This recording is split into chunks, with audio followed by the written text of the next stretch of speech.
Hello students, जैसे कि आपको पता है हम लोग जो केमिकल इक्विलिब्रियम पढ़ रहे थे और केमिकल इक्विलिब्रियम के अंदर हमने बात की थी अभी तक टाइप ऑफ रिएक्शन। उसके बाद में नेक्स्ट टॉपिक लिया था हमने एक्टिव मास के बारे में। So the active mass is what, ये हमने बता दिया था कि एक्टिव मास अपने आप में क्या चीज़ होती है भाई। तो एक्टिव मास के बारे में कहा जाता है कि किसी दिए गए पदार्थ के मोल मतलब the amount of substance divide by molar mass into 1/V in litre. तो अगर आपके पास इस टाइप से कोई चीज़ दी हुई है, फार्मूला है, तो इस पर बेस्ड अपन कोई भी न्यूमेरिकल क्वेश्चन कर सकते हैं। और यहाँ मैंने बताया भी था प्योर सॉलिड और प्योर लिक्विड जो आपके सब्सटेंस होते हैं उनका एक्टिव मास कितना होता है। तो there active mass is unity या 1 होता है भैया ना। ये बात हमने कर ली थी। अब अपन एक दो क्वेश्चन करके देखते हैं। जैसे मैंने क्या दिया, find active mass of the following. ये मेरे को एक क्वेश्चन मिला हुआ है और इसमें पूछा गया है कि इनके एक्टिव मास आपके पता करने हैं। पहला क्वेश्चन क्या है, वो है 5.1 ग्राम NH3 इन 10 लीटर। 5.1 ग्राम अमोनिया, इसका एक्टिव मास निकालना। तो जो एक्टिव मास अगर आपको निकालना है तो you will write like this, ammonia is equal to, तो पदार्थ की इसकी ग्राम में मात्रा कितनी दी हुई है 5.1 है। अमोनिया का जो मोलर मास रहेगा 14 + 3 कितना हो गया 17 इंटू 1/, ये वॉल्यूम कितना 10 लीटर है। So I will write like this. तो ये 17 3 से 51 हो जाएगा, तो आंसर आ जाएगा 0.03 मोल पर लीटर। आ गई बात सुनने। दूसरा क्वेश्चन देखते हैं अपन। जैसे मैंने ये क्या दिया कि 6.4 ग्राम मीथेन इन 250 ml। तो now you are given here the volume in term of ml। तो उस केस में आप कैसे निकालेंगे, मीथेन का जो एक्टिव मास जो आएगा वो ग्राम में वैल्यू 6.4 है। इसका जो मोलर मास होता है मीथेन का ये 16 होता है और ये 1000 और अपॉन क्या हो जाएगा 250। तो finally you will find here ये 4 हो जाएगा और 4 4 जा 14 और ये निकालेंगे तो 1.6 मोल पर litre. So this is the simple way to solve the question based on the active mass। और थर्ड केस अगर मैं ले लेता हूँ तो मेरे पास क्या रहेगा, वो मैंने क्या दिया, ये लिया मैंने 3.1 gram of P4 solid in 10 litre.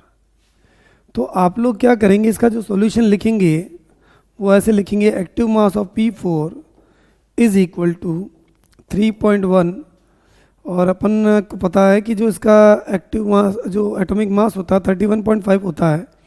तो आपने ये इसको 4 से मल्टीप्लाई कर लिया, 4 इंटू 31.5 इंटू ये आपके क्या आ गया 10 लीटर। अगर आपको लगता है कि इस क्वेश्चन का सॉल्यूशन आप इस तरीके से करेंगे दोस्तों, तो ये बिल्कुल ही आपका आइडिया क्या है, गलत है। आप इसका सॉल्यूशन करके जो आंसर लाएंगे एक्चुअल में दिस इज़ रॉन्ग। क्यों? क्योंकि आपको पता होना चाहिए कि here you are given here the solid substance. तो सॉलिड आपके सब्सटेंस है, इसलिए अपन ये कहेंगे कि यहाँ पर आपको इसको कैलकुलेट नहीं करना। अगर आप ये कैलकुलेट करके जो भी वैल्यू लेके आएंगे मोल पर लीटर में, दिस इज़ 100% क्या है, रॉन्ग है। ये वैल्यू आपकी क्या आएगी, ये गलत तरीका है। So there is no need to solve this question. इसको सॉल्यूशन नहीं करना था। इसमें जो हिडन बात यही थी कि यहाँ पर आपको P4 है, ये सॉलिड है, प्योर सॉलिड है, तो इसका एक्टिव मास जो रहेगा वो कितना रहेगा भाई, 1 रहेगा। तो ये आपने नोट कर लिया एक्टिव मास को कैसे फाइंड करते हैं। चलते हैं आगे। तो दोस्तों इसके बाद अपन बात करते हैं एक्टिव मास के बाद में, वो है law of mass action. Law of mass action. Law of mass action या हिंदी में कहते हैं इसको द्रव्य अनुपाती क्रिया का नियम। द्रव्य अनुपाती क्रिया का नियम। तो द्रव्य अनुपाती क्रिया का नियम जो होता है वो क्या होता है भैया, let's see what is the law of mass action. द्रव्य अनुपाती क्रिया का नियम कहता है कि किसी अभिक्रिया का जो वेग होता है, पहली बात तो लॉ ऑफ मास एक्शन जो होता है mostly this is applicable for the reversible reaction. ये रिवर्सिबल रिएक्शन के लिए लागू होगा, ये हमें पता होना चाहिए। और ये बेसिकली किससे रिलेटेड है, तो अपन ये कहते हैं कि इसका जो लिंक जो रहेगा वो दो चीज़ों के साथ में, this is related to the K equilibrium, और किससे रिलेटेड, ये रेट ऑफ रिएक्शन, ये इससे रिलेटेड है, अभिक्रिया के वेग से संबंधित है भाई ये, ठीक है। तो अपन ये कहते हैं क्या है कि ये लॉ क्या कहता है, ये लॉ ये कहता है कि अगर कोई रिएक्शन है, जैसे A प्लस बी है, ये मिलकर मेरे लिए क्या बना रहे हैं, C प्लस डी बना रहे हैं। इस रिएक्शन के बारे में बात करूँ भाई, इस रिएक्शन के अंदर हमें क्या पता चल रहा है कि A और B से मिलकर क्या बन रहा है, C और D बन रहा है। तो C और D अगर बन रहा है तो मुझे पता होना चाहिए कि इस रिएक्शन के अंदर हम क्या करेंगे, हम लोग देखेंगे कि अगर अभिक्रिया का वेग जो होगा, रेट ऑफ फॉरवर्ड रिएक्शन, ये किस पर डिपेंड करेगा, it will depend on the active mass of A and active mass of B. मतलब ये हो गया कि ए और बी जितना ज़्यादा होगा, रेट ऑफ रिएक्शन उतना ही क्या होगा, ज़्यादा होगा। और अगर मैं इसको सॉल्व कर लूँ तो ये आ जाएगा R F is equal to K F A into क्या आ गया B. Here K F is what, ये के एफ क्या है, तो ये कहलाता है कि rate constant of forward reaction, rate constant of forward reaction. ये फॉरवर्ड रिएक्शन का क्या है, ये रेट कांस्टेंट है अगर अभिक्रिया का ये वेग स्थिरांक है। तो यहाँ आप लोग देखिए R F is equal to क्या हो गया, के एफ ए इंटू क्या हो गया B. This is the equation number 1। My dear students, you will see that कि यहाँ पर आपने कंसीडर की rate of forward reaction, and if you consider about the backward reaction, तो जो बैकवर्ड रिएक्शन का जो रेट ऑफ रिएक्शन जो रहेगा, अगर आप वापस बैक जाना चाहते हैं तो this will depend on the C and D. So the R B will be equal to what, R B is equal to K B into क्या हो जाएगा, सी इंटू क्या हो गया D. This is the equation number 2। तो my dear student, you have understood that कि ये rate of forward reaction है और ये मेरा क्या हो गया, रेट ऑफ बैकवर्ड रिएक्शन। तो अब अगर मैं चाहूँ कि इक्विलिब्रियम कंडीशन, तो law of mass action reversible reaction के लिए है, तो अगर मैं यहाँ पर एक चीज़ और अप्लाई कर लूँ, if I apply here the equilibrium condition, तो इक्विलिब्रियम कंडीशन में क्या होने वाला भाई, एट इक्विलिब्रियम, तो इक्विलिब्रियम पर क्या होगा, rate of forward reaction will be equal to the rate of backward reaction. तो यहाँ अपने पास रेट ऑफ फॉरवर्ड रिएक्शन क्या लिखा होता, के एफ ए इंटू बी, और ये क्या लिखा होता, के बी इंटू क्या हो गया, C into D, active mass of C and active mass of D, correct. तो अगर मैं इसको ऐसे लिख दूं, के एफ अपॉन के बी, इसको इसके नीचे लेके आ रहा हूं और इन दोनों को इसके नीचे ले जा रहा हूं, तो ये क्या हो गया भाई, सी इंटू डी, और ये क्या हो जाएगा, इन दोनों का जो कांस्टेंट होगा उसको एक नया कांस्टेंट कहते हैं जिसको कहते हैं के इक्विलिब्रियम। ये क्या कहलाएगा, तो यहाँ आपने नोटिस किया कि जो के इक्विलिब्रियम आ रहा है वो आपके क्या आ रहा है, के एफ अपॉन के बी, और अपन इस के इक्विलिब्रियम को जब रिप्लेस करेंगे तो ये टर्म किसकी है, कंसंट्रेशन की है, तो आई कैन राइट हियर के सी is equal to K F upon के P. This is the equation number 2, sorry equation number क्या होगी 3। तो कई बार क्या होता है, इस पर सीधा क्वेश्चन आ जाता है, और सीधा क्वेश्चन क्या रहता है भाई, कि रेट ऑफ फॉरवर्ड रिएक्शन का जो रेट ऑफ फॉरवर्ड रिएक्शन का रेट कांस्टेंट वो कितना है, और बैकवर्ड रिएक्शन का रेट कांस्टेंट क्या है, इन दोनों पर बेस्ड आपके ये केसी कई बार पूछ लिया जाता है। तो केसी का जो नाम जो रहेगा, इसको हिंदी में कहते हैं सांद्रता साम्य स्थिरांक, और इंग्लिश में कहते हैं इसको, हाँ ये कहलाता है कंसंट्रेशन इक्विलिब्रियम कांस्टेंट। अब यहाँ आपको पता चल चुका है कि भाई जो अपने पास में ये जो रिएक्शन है, sorry law of mass action, वो हमें क्या कहता है कि किसी रिएक्शन के लिए आर एफ और आर बी को हम किस प्रकार से कैलकुलेट कर सकते हैं, ये बातें हमने कर ली। दूसरी बात ये यही कहता है कि रिएक्शन जो है रिवर्सिबल होती है, तो उसके लिए अपन केसी कैसे लिखते हैं, है ना भाई। तो ये एक्चुअल में क्या एक थियोरेटिकल लॉ है, और थियोरेटिकल लॉ होने की वजह से हम लोग ये कहते हैं कि ये एक्सप्लेन क्या करता है। एक्चुअल में कोई रिएक्शन दे दी आपको, जैसे ये H2 plus I2 is equal to 2HI। इस रिएक्शन के लिए अगर मैं कहता हूँ केसी लिखिए आप, तो केसी का मतलब ये हो गया कि it is showing what, the concentration of product upon concentration of reactant. तो I can write like this, ये HI है। इसमें जो कॉफिशिएंट होगा जो आगे, इस कॉफिशिएंट को हम लोग कहते हैं स्टोइकियोमेट्रिक कॉफिशिएंट। ये पावर बन जाएगा, ये H2 और ये क्या हो जाएगा I2। तो ओवरऑल अपना कंक्लूजन ये है कि अगर कोई रिएक्शन है और उसको अगर आपको एक्सप्लेन करना है इन टर्म ऑफ केसी लिखना है, तो you can write like this. Similarly you can write here also, जैसे अगर आपको ये दे दिया N2 प्लस 3H2 और ये क्या दे दिया आपको 2NH3, तो यहाँ इक्विलिब्रियम कांस्टेंट या केसी जो लिखोगे, active mass of ammonia to the power 2 upon active mass of N2 and active mass of H to the power 3। तो कुल मिलाकर के आप ये सीख चुके हैं कि इक्विलिब्रियम कांस्टेंट जो होता है या केसी जो होता है वो कंसंट्रेशन के टर्म में है, और ये एक्चुअल में क्या शो करता है, द प्रोडक्ट अपॉन रिएक्टेंट की concentration with their stoichiometric coefficient. इसी को हम लोग क्या कहते हैं, लॉ ऑफ मास एक्शन कहते हैं। तो अब आगे देखिए, अब जहाँ पर आपको ये बात पता चली कि भाई केसी जो होता है या के इक्विलिब्रियम क्या होता है, ये हमें पता चल गया। अब दोस्तों बात करेंगे कि अगर मान लो कोई गैसियस रिएक्शन है, तो गैसियस रिएक्शन के लिए अपन को पता है कि वहाँ पर कंसंट्रेशन की बजाय पार्शियल प्रेशर दिया हुआ होता है। तो वो कैसे अपन कैलकुलेट करते हैं ये भी आपको हम बता देते हैं। तो यहाँ देखिए, जैसे आपके पास ये रिएक्शन है H2 gas plus I2 gas is equal to 2HI gas. तो इन टर्म ऑफ प्रेशर हम लोग कैसे लिखेंगे इसको, तो इन टर्म ऑफ प्रेशर हम इसको इस प्रकार से लिखेंगे, Kp जो आएगा मेरे पास वो क्या आएगा, तो एक्चुअल में इक्विलिब्रियम कांस्टेंट अब आपके प्रेशर की टर्म में आना चाहता है।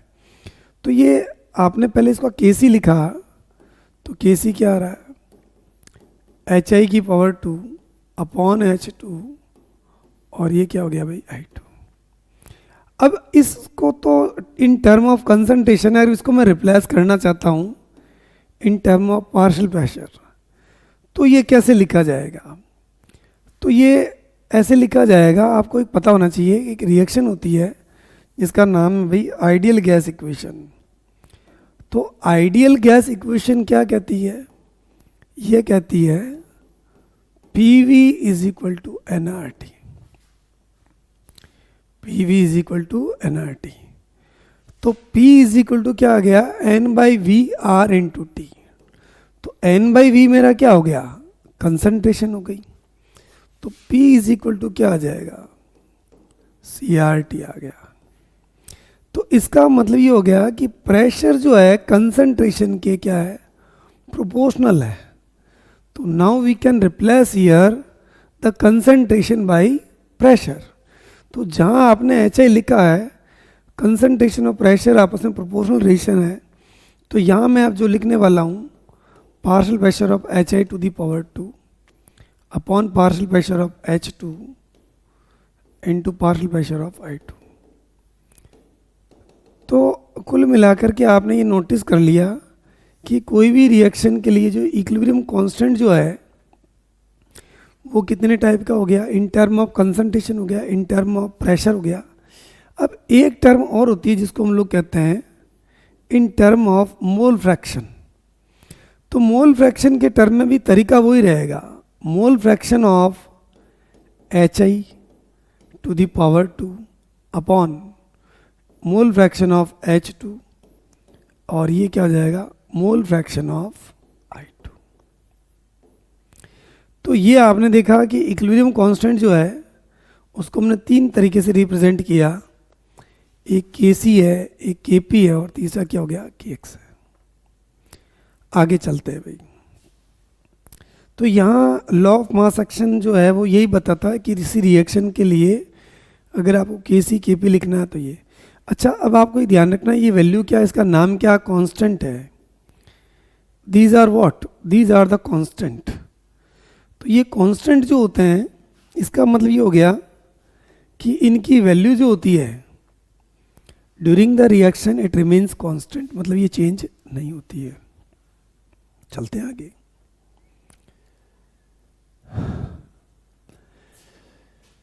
तो कुल मिला के हमारे पास क्या रहा, इक्विलिब्रियम कांस्टेंट।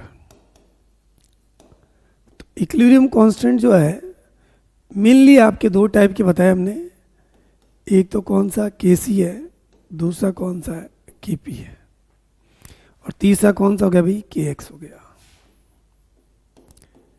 के एक्स। तो अगर मैं कहता हूं कि इन तीनों के बारे में कि भाई तीनों की यूनिट बता दो क्या होगी, तो इसकी यूनिट क्या रहेगी, तो अपन कहेंगे इसकी यूनिट रहेगी मोल पर लीटर टू दी पावर क्या रहेगा, delta N G. Delta N G का मतलब क्या होता है, कोई रिएक्शन है तो उसका जो डेल्टा एन जी आएगा तो वो आएगा gaseous mole of product minus gaseous mole of reactant. ठीक। केपी जो आएगा वो क्या रहेगा, एटमॉस्फेरिक प्रेशर या एटीएम लिखेंगे, पावर क्या आएगी डेल्टा एन जी। और जो के एक्स जो आएगा वो वापस वही आपके क्या हो जाएगा भाई, मोल फ्रैक्शन लिख देता हूं मैं, मोल फ्रैक्शन ही तो था, इनटू क्या आ गया डेल्टा एन जी। तो ओवरऑल अगर अपन बात करें कि भाई मोल फ्रैक्शन क्या है, यूनिट लेस है, तो ये जब यूनिट लेस है इसके ऊपर कुछ भी आप लगा दो ये तो 1 आएगा। तो अल्टीमेटली इसके लिए अपन बात करेंगे तो ये कैसा आ जाएगा भाई, ये यूनिट लेस होगा, के x will be unit less. तो दोस्तों अभी तक हमने बात की थी थर्ड टॉपिक के बारे में जो था आपके पास इक्विलिब्रियम कांस्टेंट के बारे में, sorry law of mass action के बारे में, फिर इक्विलिब्रियम कांस्टेंट। अब बात कर रहे हैं अपन factors affecting equilibrium constant. Factors affecting equilibrium constant मतलब साम्य स्थिरांक को प्रभावित करने वाले कारक को प्रभावित करने वाले कारक। अब ये साम्य स्थिरांक जो है पता चल गया अपने को, इसको कौन कौन से कारक प्रभावित करते हैं। तो कई बार क्या होता है, जैसे पहले मैंने लिख दिया सांद्रता, फिर मैंने लिख दिया दाब, तीसरा मैंने लिख दिया आयतन, है भाई, या मैंने लिख दिया उत्प्रेरक, या लिख दिया मैंने अक्रिय गैस। तो कई बार क्या होता है जो जेईई में और नीट में जो क्वेश्चन बनता है तो हम लोगों की नेचर ये होती है कि भाई हम ऐसा करें इसके अंदर ऑल ऑफ दीज वाला आंसर कर लें, लेकिन सही बात तो ये है कि ये कोई भी फैक्टर प्रभावित नहीं करता। ये फैक्टर जो है it does not affect the equilibrium constant, ये नहीं करते। तो फिर करता कौन है, तो करने वालों के अंदर मेनली दो ही फैक्टर है, या मैं 6 नंबर लगा देता हूँ। वो कौन सा है, ताप है, टेम्परेचर, और 7th जो है वो है अभिक्रिया की रस समीकरण मिति, स्टोइकियोमेट्री ऑफ द रिएक्शन। इसको इंग्लिश में लिख देता हूं मैं, स्टोइकियोमेट्री ऑफ रिएक्शन। और ये क्या था भाई, टेम्परेचर। यहाँ कंसंट्रेशन था, प्रेशर, वॉल्यूम, कैटलिस्ट और इनर्ट गैस, ये इफेक्ट नहीं करते हैं बेटो। तो mainly there are only two factors which are affected by the which are, ये दो ही फैक्टर होते हैं जो इक्विलिब्रियम कांस्टेंट को अफेक्ट करते हैं। तो कई बार क्या होता है, ऐसे न्यूमेरिकल क्वेश्चन होते हैं और उन न्यूमेरिकल क्वेश्चन की खासियत ये होती है, ये पूछा जाता है उनके अंदर कि भाई बताओ इन न्यूमेरिकल क्वेश्चन के अंदर कैलकुलेट द इक्विलिब्रियम कांस्टेंट, तो वो इनको चेंज करके क्वेश्चन पूछते हैं, वो आंसर आपका क्या हो जाएगा, गलत हो जाएगा। इन दो का ही चेंज होगा और किसी का चेंज नहीं होगा। अब बात करते हैं कि कैसे। तो इसमें अपन पहला फैक्टर जो है वो मैं ले रहा हूँ, इक्विलिब्रियम कांस्टेंट को जो फैक्टर्स अफेक्ट करते हैं उसके अंदर पहला जो फैक्टर मेरे पास जो रहेगा वो कौन सा भाई, टेम्परेचर।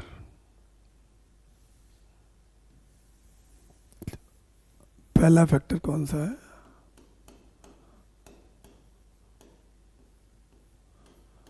टेम्परेचर। तो टेम्परेचर में क्या हो जाएगा, तो एक्चुअल में it depends on the nature of reaction. यह अभिक्रिया की प्रकृति पर निर्भर करता है। अब देखिए कैसे, जैसे पहले अपन ले लेते हैं केस फर्स्ट, एक्सोथर्मिक रिएक्शन। अगर आपके पास एक्सोथर्मिक रिएक्शन है, ऊष्माक्षेपी अभिक्रिया है, मान लीजिए मैंने ये लिख दिया A प्लस बी से क्या बन रहा है, C प्लस डी। अब इस रिएक्शन के लिए अपन क्या लेते हैं, एक टेम्परेचर T1 लेता हूँ जो 300 केल्विन है, और यहाँ पर जो इक्विलिब्रियम कांस्टेंट जो K1 है, KC1 है, वो मान लीजिए आपके पास क्या है, 10⁻⁻2 है। अब मैंने क्या किया, नेक्स्ट टेम्परेचर ले लिया कौन सा, T2 ले लिया, दिस इज 600 केल्विन, और पूछा यहाँ K2 कितना होगा। दो तरीके हैं दोस्तों इस क्वेश्चन को करने के। एक तो अपन जैसे रेट ऑफ रिएक्शन क्या होगी या रिएक्शन किस तरफ जाएगी, ये बातें कर रहे थे अपन। तो यहाँ आपको एक फॉर्मूला यूज़ करना पड़ेगा, K is equal to AE minus EA/RT। ये काइनेटिक्स में अगर आपने इसका यूज़ किया हो तो आपको पता होगा कि इसके लिए दो डिफरेंट टेम्परेचर पर अपन निकालेंगे, तो ये आएगा K2/K1 इज इक्वल टू 2.303, है ना, 2.303,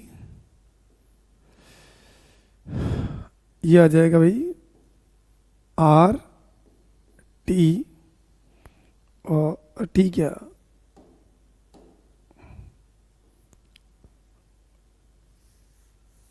टू 2.303 इंटू डेल्टा H, और ये हो जाएगा 1/T1 माइनस 1/T2। तो दो डिफरेंट टेम्परेचर पर अगर आपको कोई चीज़ कैलकुलेट करनी है तो इसकी हेल्प से अपन कैलकुलेट कर सकते हैं। अब यहाँ K2 मुझे फाइंड करना था, तो मैं फाइंड कर सकता हूँ, ये K2 मुझे फाइंड करना है। K1 की वैल्यू मुझे पता है, डेल्टा H जो है ये रिएक्शन के अंदर ये दिया हुआ होता है। अगर एक्सोथर्मिक रिएक्शन है तो ये वैल्यू क्या आएगी, नेगेटिव होगी भाई। एक्सोथर्मिक रिएक्शन में पहले ही बात कर चुके हैं, ये वैल्यू क्या आएगी, नेगेटिव आएगी। तो on putting the value of T1 and T2 you can find here the K2। तो यहाँ से आपके K2 की वैल्यू अपन निकाल सकते हैं। तो कुल मिला के इसका जो कंक्लूजन है, वो कंक्लूजन हमारे पास क्या है, कंक्लूजन ये है दोस्तों कि अगर एक्सोथर्मिक रिएक्शन है और अगर आपने उसके लिए टेम्परेचर राइज किया, टेम्परेचर क्या कर दिया, राइज, तो आपको पता होना चाहिए कि यहां पर जो K2 जो होगा वो घट जाएगा, कम हो जाएगा। और अगर आपने टेम्परेचर को घटाया क्योंकि लीस्ट एटर्ली प्रिंसिपल से भी आप कर सकते थे, तो यहाँ पर क्या हो जाएगा, इसकी वैल्यू क्या होगी, बढ़ जाएगी। ये तरीका है अपने पास में इसको सॉल्व करने का। अगले पेज पर चलते हैं अपन। ये अपने पास में क्या था भाई, केस फर्स्ट, एक्सोथर्मिक रिएक्शन। अब बात करते हैं इसका endothermic reaction. Case second for endothermic reaction. तो एंडोथर्मिक रिएक्शन हम पहले ही डिस्कस कर चुके हैं। डेल्टा एच की वैल्यू क्या आएगी, delta H will be more than 0, positive होगा। अगर डेल्टा एच की वैल्यू पॉजिटिव है तो तरीका क्या रहेगा, log base 10 K2 upon K1 this is equal to 2.303 R delta H 1 upon T1 minus 1 upon T2। तो अगर एंडोथर्मिक रिएक्शन है और उसमें अगर आपको फाइंड करना है कि भाई इस टेम्परेचर पर ये वैल्यू दूसरे पर निकालनी है, तो इस फॉर्मूले का यूज़ कर सकते हैं अपन। लेकिन यहाँ पर अपने पास एक तरीका और है, एंडोथर्मिक रिएक्शन है। तो एंडोथर्मिक रिएक्शन का मतलब ये होता है कि जो हीट या एनर्जी को कंज्यूम करती है, तो जिसको जो चीज़ चाहिए दे देंगे तो वो क्या होगा, रिएक्शन फॉरवर्ड जाएगी, है ना। तो यहाँ भी कुछ ऐसा ही रहेगा कि अगर आपने ये T1 है या जो भी आपके पास टेम्परेचर है, ये टेम्परेचर अगर आपने राइज कर दिया तो इक्विलिब्रियम कांस्टेंट जो आएगा उसकी वैल्यू क्या होगी, और अगर आपने टेम्परेचर घटा दिया तो ये बिना कैलकुलेशन से भी थोड़ा कॉमन सेंस यूज करके आप इसका कर सकते हो, आंसर निकाल सकते हो। कई बार क्या होता है, एक तो वैल्यू सेम दी होती है ना भाई, एक ज़्यादा होती है, कम होती है, चौथा कोई वैल्यू 0 हो जाती है वगैरह इस टाइप से। तो you can easily find it out that कि आपको क्या करना है। तो यहाँ मैंने पहली बात बता दी आपको, वो कौन सा था पहला फैक्टर, कौन सा, टेम्परेचर है, कैसे कैलकुलेट करते हैं मैंने बता दिया आपको। ये जो समीकरण हमने यूज़ किया इसका नाम क्या है, आर्हेनियस इक्वेशन, जो क्लास 12th में आपके आएगा। तो दोस्तों हम लोग 1 बाय 1, चूँकि ये क्रैश कोर्स है तो हम लोग थोड़ा सा इसमें ज़्यादा एलेबरेट करके नहीं बता रहे हैं, क्योंकि हमें बहुत सारे चैप्टर कवर करने हैं। तो अब चलते हैं दोस्तों आगे की तरफ। इसका सेकेंड फैक्टर जो है वो क्या है, अभिक्रिया की रस समीकरण में थी, या इसको हम लोग कहते हैं स्टोइकियोमेट्री ऑफ रिएक्शन। अभिक्रिया की रस समीकरण में थी। ये जो टॉपिक है आपके, ये मोल कॉन्सेप्ट का पार्ट है, लेकिन फिलहाल हम ये कहेंगे कि इसका मतलब क्या होता है। तो किसी रिएक्शन के अंदर रिएक्टेंट एंड प्रोडक्ट की जो मात्रा होती है, अमाउंट ऑफ सब्सटेंस होता है, उसको मेजर करने का जो मेथड होता है उसे स्टोइकियोमेट्री कहते हैं। स्टोइकियो का मतलब होता है एलिमेंट और मेट्रिकल मेजरमेंट। तो यहाँ आपको ये देखना पड़ेगा कि वैसे अब अगर कोई रिएक्शन दे रखी है तो उसमें अपन उसका स्टोइकियोमेट्री, जो इक्विलिब्रियम कांस्टेंट कैसे चेंज होता है। तो अपन एक काम करते हैं, क्वेश्चन ले लेते हैं और इस क्वेश्चन से ही अपने पास ये अच्छा समझ आ जाएगा। जैसे H2 प्लस I2 है और ये क्या बना रहा है, 2HI। ये कई बार जेईई मेंस में और नीट में ऐसा क्वेश्चन आया हुआ है, बट इट्स ईजी। तो इसके लिए अगर मैं K1 मान लूँ तो K1 मेरा क्या आएगा, एक्टिव मास ऑफ HI की power 2, active mass of H2 और एक्टिव मास ऑफ I2। ये पहली रिएक्शन होगी मेरी A। B में इसी रिएक्शन को हमने क्या किया, इन्वर्स कर दिया, तो क्या हो जाएगा, K2 इज इक्वल टू, तो ये प्रोडक्ट है और ये क्या रिएक्टेंट है, तो इन दोनों को अपन क्या लिख देंगे, ऊपर लिख देंगे, H2I2 अपॉन क्या हो जाएगा, HI की पावर 2। तीसरा क्वेश्चन क्या है, तीसरी रिएक्शन क्या अपने पास में, वो मैंने ऐसे लिख दिया half H2 plus half I2, this is equal to क्या है HI।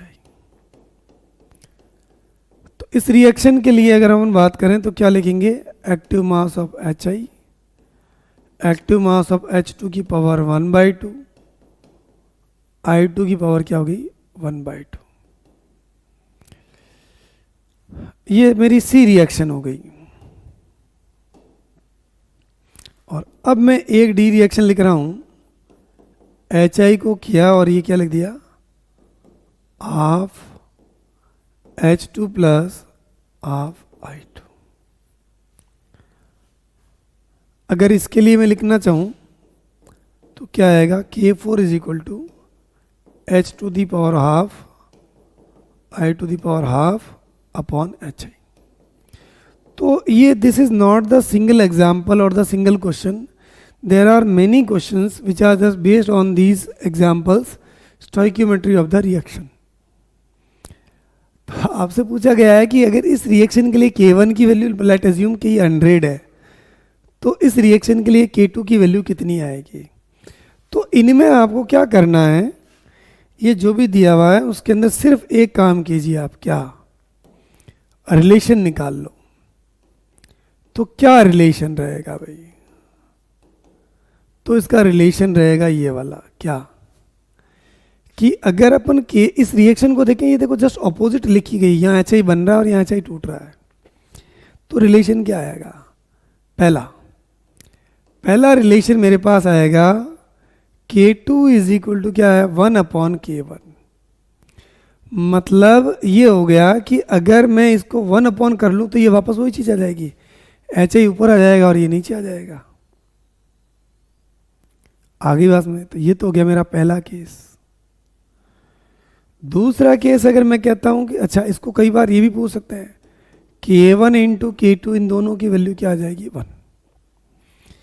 अब मैंने कहा साहब इसका इसके साथ रिलेशन बताओ क्या आएगा।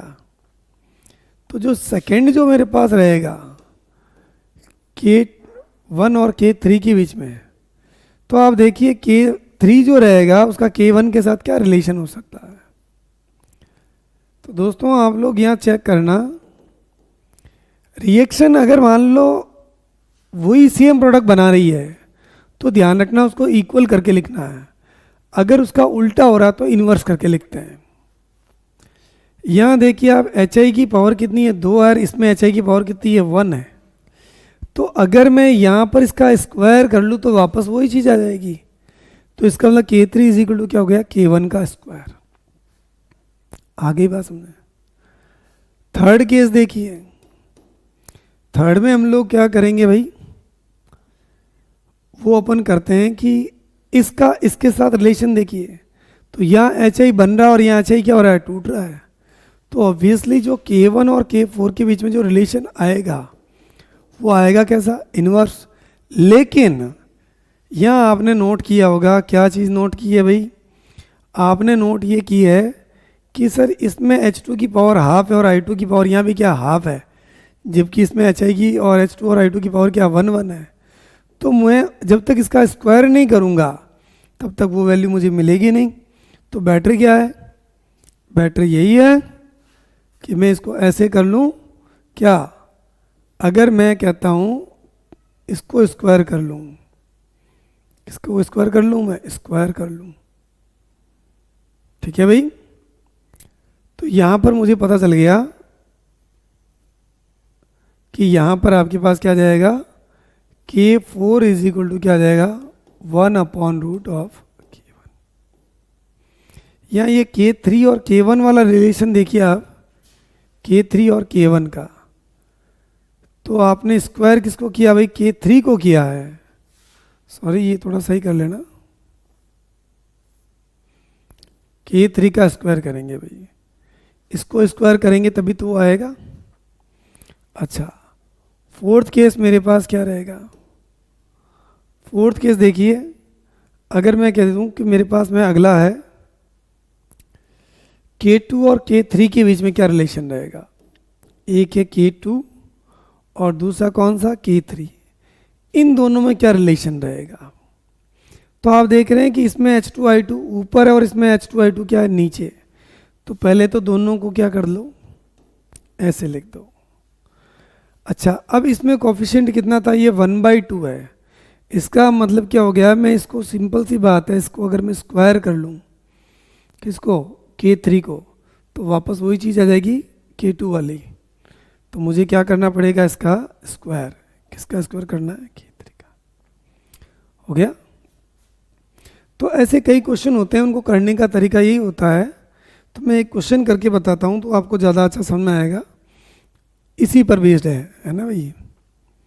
जैसे क्वेश्चन ले लिया मैंने आपके, N2 + 3H2 गैसियस रिएक्शन है। ये गैसियस रिएक्शन का मतलब ये हो गया कि उसमें सारे रिएक्टेंट प्रोडक्ट गैसियस रिएक्शन, मतलब गैसियस स्टेट में है। अब मेरे को ये कह दिया कि इसके लिए K1 = गिवन 10 की पावर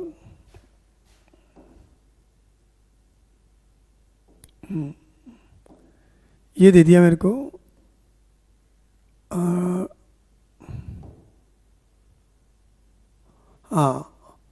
4 × 10 की पावर -2 ये दे दिया।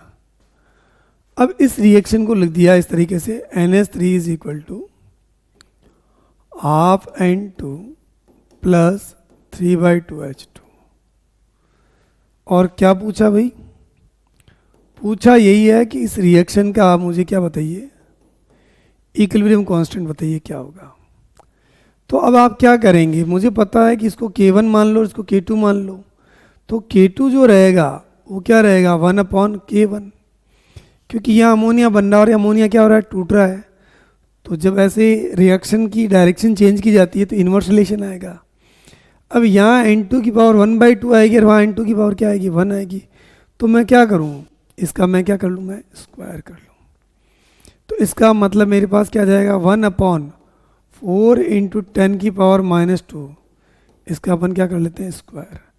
तो finally I will receive here 1/16 × 10 की पावर क्या हो जाएगा, -4। सॉल्व आउट करेंगे तो ये हो जाएगा आपके 10 की पावर 4। आप चाहो तो ऐसे कर लो बोली, मैंने इसको ऐसे ऐसे कर लिया, 2 टुकड़े में कर दिया, और अपॉन क्या हो जाएगा, ये 16, 6.32 ये वैल्यू हो जाएगी भाई, ठीक है। तो कहने का अर्थ ये हो गया कि अगर आपको एक रिएक्शन दी हुई और दूसरी अगर आपको निकालनी है तो आप इसको इस तरीके से निकाल सकते हैं। So this was the important parameter which are affecting the equilibrium constant.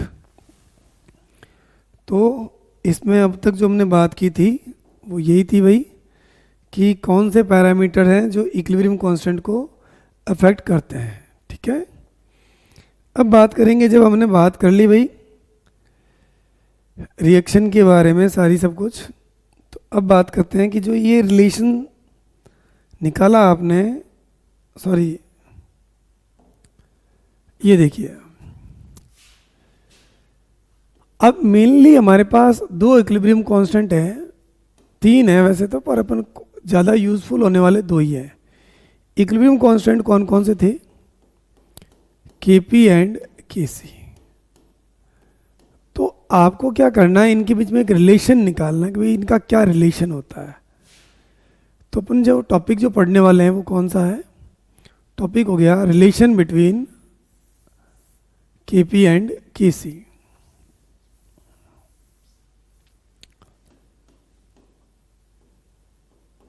Relation between Kp and Kc। Kp और Kc में क्या रिलेशन होता है ये हमें फाइंड करना है। बिल्कुल कर सकते हैं, कैसे करेंगे भाई, है ना। अब जैसे मान लीजिए मैंने ये कह दिया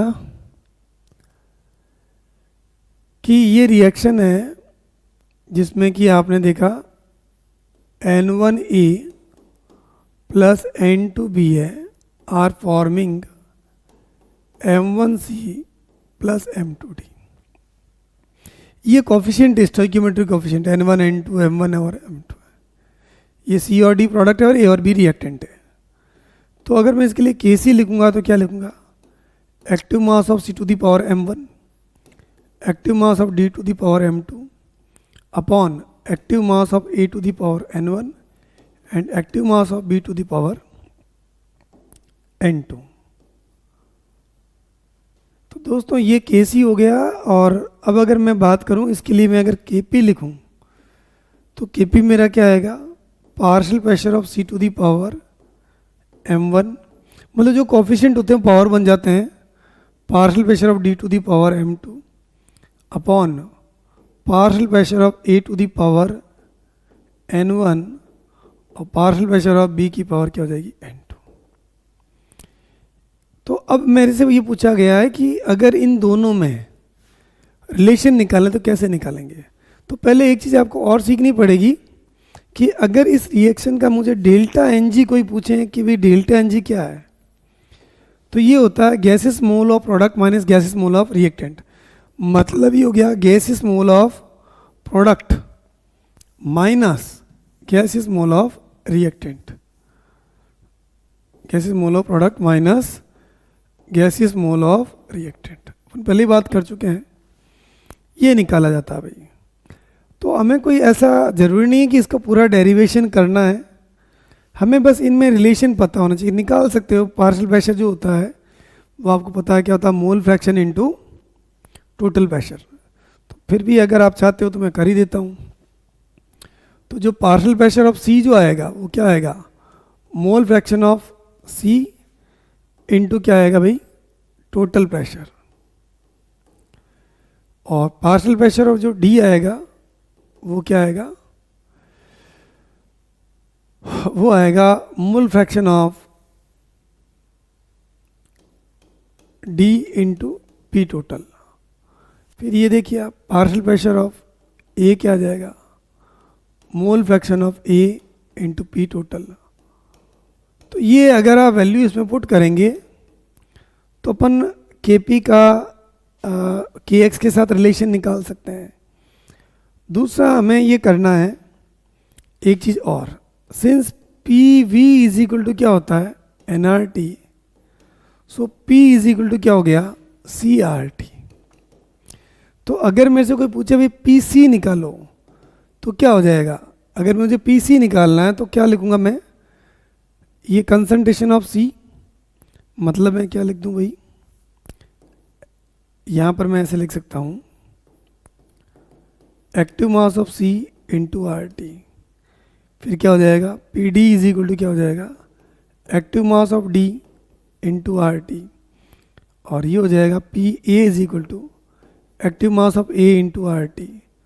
और ये हो जाएगा मेरे पास active mass of B into क्या हो गया आर टी। तो अगर if I put all this value in the equation of के पी, ये मेरा 1 है और ये मेरा क्या है 2 है, तो finally I will receive here के पी इज इक्वल टू क्या हो जाएगा भाई, देखो तो active mass of C into R T पूरे की पावर क्या लग जाएगी m1, और ये फिर क्या हो जाएगा active mass of D R T to the power क्या हो जाएगा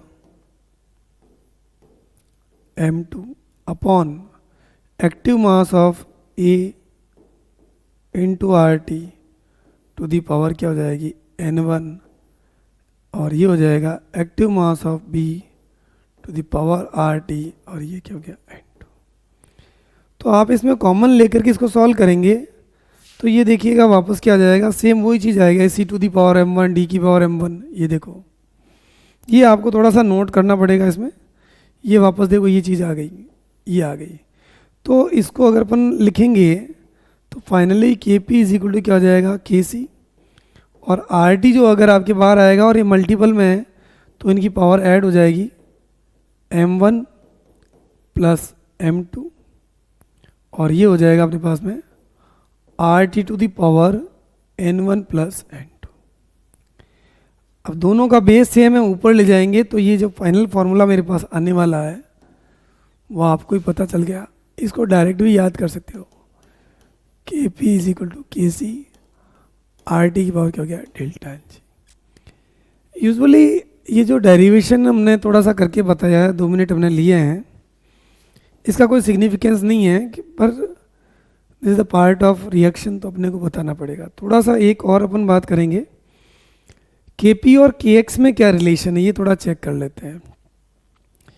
तो ये क्योंकि ये जेई में एक बार क्वेश्चन आया हुआ है, जेई मेंस में, तो अभी हमने लिखा था ना Kp इज इक्वल टू क्या था भाई, partial pressure of C to the power m1 partial pressure of D to the power m2 upon partial pressure of A to the power n1 partial pressure of B to the power n2।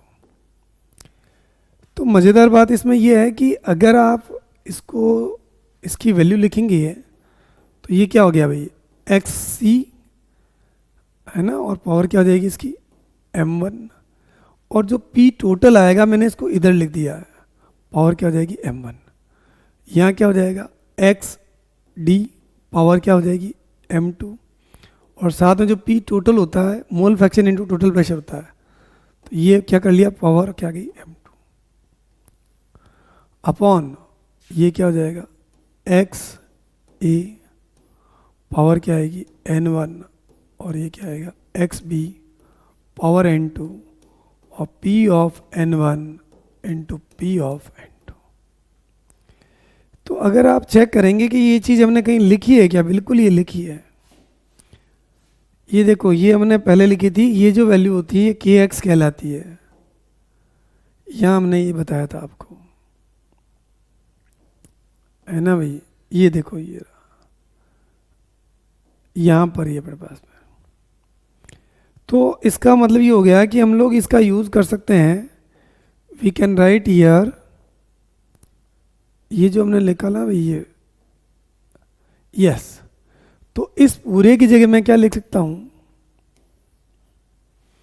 इसकी जगह मैं क्या लिख दूंगा, ये आ जाएगा मेरे पास क्या Kx,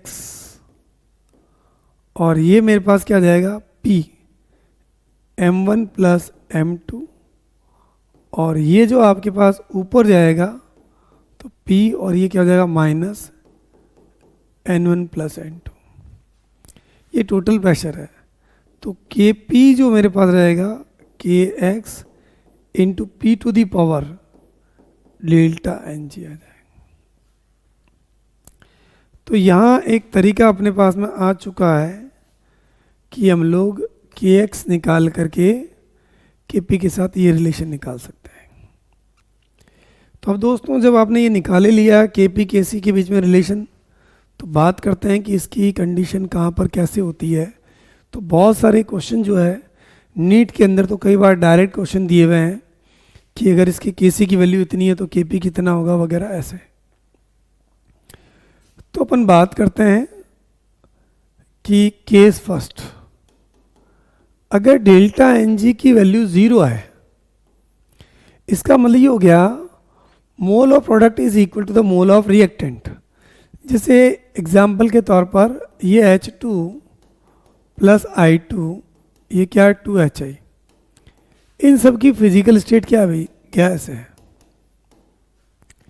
तो आप लोग देखेंगे कि इसका जो डेल्टा Ng आएगा मेरा 2 माइनस 1 प्लस 1, वैल्यू कितनी आ जाएगी 0।